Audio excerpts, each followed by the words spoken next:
Alors bonjour à tous, aujourd'hui une nouvelle vidéo. Comme vous l'avez vu, on va parler de Warren Buffett parce qu'on vient d'apprendre cette semaine qu'il avait vendu une de ses actions. Alors c'est pour ça que je me suis permis de mettre la citation qui provient de lui, qui est assez connue, qui est que notre horizon d'investissement est pour toujours, parce que c'est assez paradoxal et assez marrant avec le fait qu'il vende une de ses actions. Alors, pour commencer, ce qu'on va faire, c'est qu'on va essayer de présenter qui est Warren Buffett pour ceux qui ne le connaissent pas, mais aussi pour ceux qui le connaissent. Il y a toujours des anecdotes qui sont assez sympas. Ensuite, on regardera quelle est la composition de son portefeuille. On verra alors l'action qu'il a vendue. On reviendra un peu plus en détail sur cette action et ensuite on essaiera de comprendre les raisons qui l'ont poussé à vendre cette action. Alors, avant ça, si la vidéo vous plaît, n'hésitez pas à vous abonner, à liker, puis à commenter. Alors, le parcours de Warren Buffett, 1930, donc il est né en 1930, rien ne le prédisposait forcément à être dans la bourse, dans la finance de manière générale, mis à part son père qui était issu d'une société de courtage. Première action du coup qui a été achetée à ses 11 ans, c'était la société Cities Service Company. Donc il a acheté 3 actions pour 38 $ unité. Alors l'action est descendue aux alentours des 27 $ au plus bas avant de remonter à 40 $. C'est à ce moment-là que le jeune Warren Buffett s'en est débarrassé en les vendant. Et puis quelques mois après, enfin quelques années après, quelques temps après, l'action est remontée à 200 $ et donc c'est peut-être de là d'où provient sa stratégie de buy and hold, d'acheter les actions et de les garder pour toujours puisque c'est des actions qui s'apprécieraient dans le temps. Alors, il fait des études d'économie, notamment à la Columbia Business School, où il a notamment comme professeur Benjamin Graham, qui est un grand investisseur du XXe siècle. Il est le seul à obtenir la note de A+ pour ses études. Alors, pour la petite anecdote, il a acheté sa maison à 31 500 $ de l'époque, hein, donc ce qui était quand même assez important. Et c'est encore la maison dans laquelle il vit aujourd'hui. Alors en 1962, c'est l'achat de ses premières actions Berkshire Hathaway. Donc Berkshire Hathaway, à l'origine, c'était de l'industrie textile, donc rien à voir avec ce que c'est aujourd'hui. Donc ça avait été acheté à 7,60 $. Quand on compare au prix actuel de Berkshire Hathaway classe A, qui est à 467 000 $ à l'heure actuelle, ça laisse imaginer une belle plus-value effectivement. Une de ses actions les plus connues et pour lesquelles il est souvent reconnu, c'est l'action Coca-Cola, qu'il aurait acheté aux alentours des 2-3 $, avec un rendement au cours d'aujourd'hui de 50, enfin, vu le dividende qui est versé, de 50%. Alors ça en fait en 2023 la cinquième fortune mondiale avec 96 milliards de dollars. Alors c'est une fortune qui fluctue fortement, hein, comme la plupart des plus riches de ce monde, puisqu'effectivement c'est fortement lié à l'action, au cours de l'action à un instant T.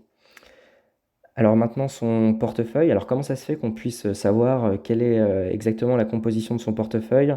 En fait, ce qui se passe, c'est que chaque trimestre, les gestionnaires de fonds institutionnels qui détiennent plus de 100 millions d'actifs sous gestion doivent déclarer leur position à travers le formulaire 13F auprès de la SEC, qui est un organisme américain. Alors qu'est-ce qu'on peut voir en apparence? Alors là, c'est que la moitié de son portefeuille, l'autre moitié, on la regardera après avec l'action qu'il a vendue. Alors c'est un portefeuille qui est fortement diversifié en apparence, mais lorsqu'on regarde un peu plus en détail, on peut voir que notamment Apple représente 40% de son portefeuille. Donc effectivement, la diversification, c'est pas pour tout le monde lorsqu'on s'appelle Warren Buffett. Ses 5 premières actions pèsent environ 75% de la valorisation de son portefeuille, hein. Donc, ce qui est quand même très important. Il a beaucoup de lignes, mais il n'y a que certaines actions qui ont un poids prépondérant dans son portefeuille. Alors, la suite de son portefeuille, avec l'action qu'il a vendue, je pense que vous l'avez tous vu pour ceux qui ne le connaissaient pas, c'est l'action Taiwan Semiconductor Manufacturing Company, TSMC. Alors, ce qui était marrant, c'est qu'en fait, il avait surpris tout le monde au troisième trimestre de 2022 en ouvrant une position sur cette action avec 60,1 million d'actions pour environ 4 milliards de dollars. Ça en faisait au troisième trimestre sa 10e position la plus importante, et ce qui représentait à peu près 1,39% de son portefeuille. Alors ce qu'il a fait, c'est qu'il a réduit d'un peu plus de 86% sa ligne TSMC. Alors il en a toujours en portefeuille à hauteur de 8,3 millions d'actions, ce qui représente à peu près 618 millions de dollars.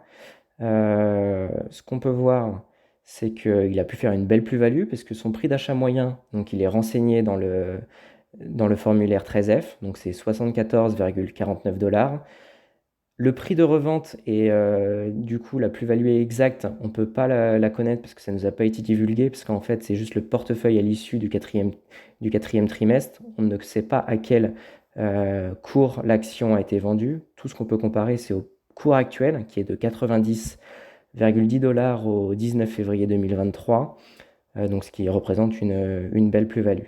Ce que j'ai mis comme graphique ici, aux alentours du 14-15 février, l'action était aux alentours des 98 dollars, et puis il y a les formulaires 13F avec les différentes positions de Warren Buffett qui sont sortis. On s'est aperçu qu'effectivement, Warren Buffett avait vendu quasiment l'intégralité de ses actions Taiwan Semiconductor. Et alors là, le cours a complètement dégringolé vraiment d'un coup. C'est passé aux alentours des 92 dollars, et à l'heure actuelle, c'est à 90 dollars. Donc ça a vraiment un impact sur le cours de l'action. Les actions que Warren Buffett a en portefeuille sont vraiment scrutées à la sortie, à la fin de chaque trimestre.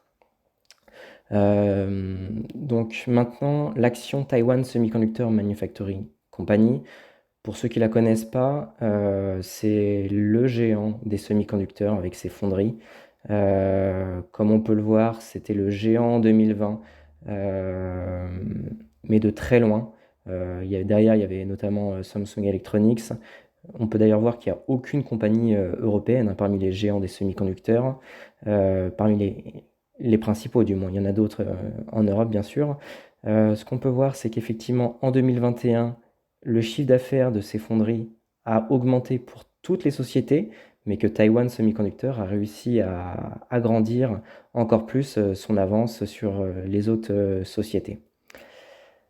Alors maintenant, effectivement, c'est le géant des semi-conducteurs. Qu'est-ce qui a pu pousser Warren Buffett à vendre cette action? Alors, on n'a pas d'explication officielle donnée à ce jour, parce qu'en fait, il n'y a pas eu de déclaration de Warren Buffett ou de Berkshire Hathaway. La seule chose qu'il y a à faire maintenant, c'est d'attendre l'explication de Warren Buffett, qui aura probablement lieu lors de la réunion annuelle de Berkshire Hathaway, qui a lieu en général fin avril, début mai. Donc là, ça sera fin avril, début mai 2023.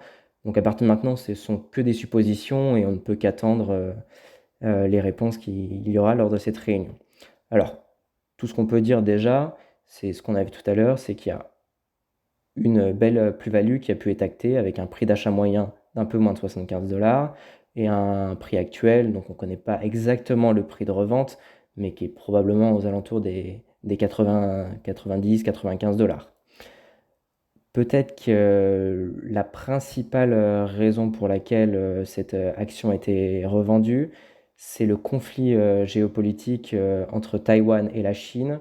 Je pense que tout le monde est au courant de ce conflit géopolitique, qui est certes à l'autre bout du monde, qui n'est pas aux portes de l'Europe comme entre l'Ukraine et la Russie.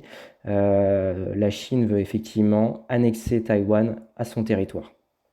Alors, autre aspect qui est quand même très important, c'est que les semi-conducteurs, c'est un enjeu géopolitique mondial. Effectivement, les semi-conducteurs, on en a besoin pour tout ce qui entoure notre quotidien. On est super connecté. Donc effectivement, pour ce faire, les subventions des États pour relocaliser et regagner en autonomie sur les semi-conducteurs ont été très importantes ces dernières années. Je pense qu'elles ont notamment été mises en exergue par le Covid en 2020, où on s'est aperçu qu'en fait on manquait d'autonomie dans certains secteurs très cruciaux, notamment pour la santé. Est-ce que ça a été acté par la suite, cette plus grande autonomie? Ça, c'est un autre sujet pour ce qui est de la santé. En tout cas, pour les semi-conducteurs, il y a eu des subventions qui ont été faites, notamment aux États-Unis, Donc en 2022 pour 52,7 milliards de dollars, et puis même en Europe, donc pour 43 milliards de dollars. Alors, le fait que les grands pays européens, que les États-Unis euh, aient pris conscience effectivement de l'importance d'avoir sa propre autonomie autour des semi-conducteurs, est-ce que c'est pas un danger à long terme pour TSMC? Peut-être. C'est peut-être une des raisons pour lesquelles Warren Buffett a pu vendre cette action. On en saura plus dans les prochains mois.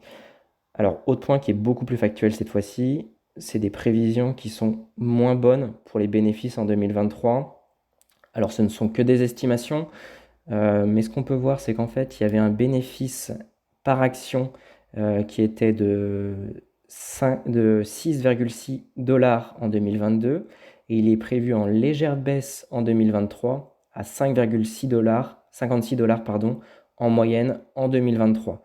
Donc effectivement, s'il y a une baisse des bénéfices qui est prévue pour 2023, ça sera probablement lié avec une baisse du cours de l'action et c'est peut-être ça qui explique que Warren Buffett, et à travers Berkshire Hathaway, a pu revendre cette action. Alors, autre explication qui est possible, hein, mais qui est juste une hypothèse, parce qu'effectivement, le fait d'acheter au troisième trimestre des actions TSMC, puis de ne pas les garder sur le long terme, ce qui est contre sa stratégie de manière générale, en les revendant dès le trimestre d'après, au quatrième trimestre 2022, on peut se demander si en fait c'est réellement un achat de Warren Buffett, puisque effectivement le contexte géopolitique au troisième trimestre il était déjà là. Les données, les estimations pour 2023, elles étaient quasiment là aussi. Donc il n'y a pas grand-chose dans l'environnement géopolitique et macroéconomique qui a changé de ce point de vue-là. Donc on peut se demander dans quelle mesure c'est pas un choix de son successeur, Greg Abel, qui a d'ailleurs été désigné pour succéder à Warren Buffett à la tête de Berkshire Hathaway, donc le 3 mai 2021. Est-ce que c'est pas une de ses décisions et que tout simplement c'est une nouvelle manière d'acheter des actions pour Berkshire Hathaway sous l'ère Greg Abel? Donc ça c'est autant d'hypothèses dont on n'aura pas forcément de réponse avant avril ou début mai de 2023. Donc n'hésitez pas à me dire en commentaire, vous, ce que vous en avez pensé, et pour vous, quelles sont les raisons de cette revente.